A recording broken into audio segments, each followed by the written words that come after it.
සොඳුරු අතීතයේ නිමල පැතුම වී මගේ හත තුළ ඔබ ඉන්න ඇති.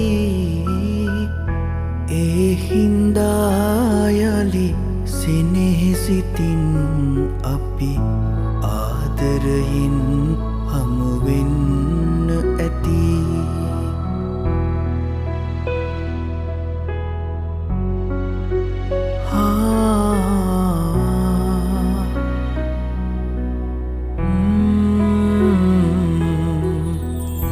කඳුළු සුසුම් මැද සතුටු සිනා මැද භවය පුරා ළඟ ඉන්න ඇති.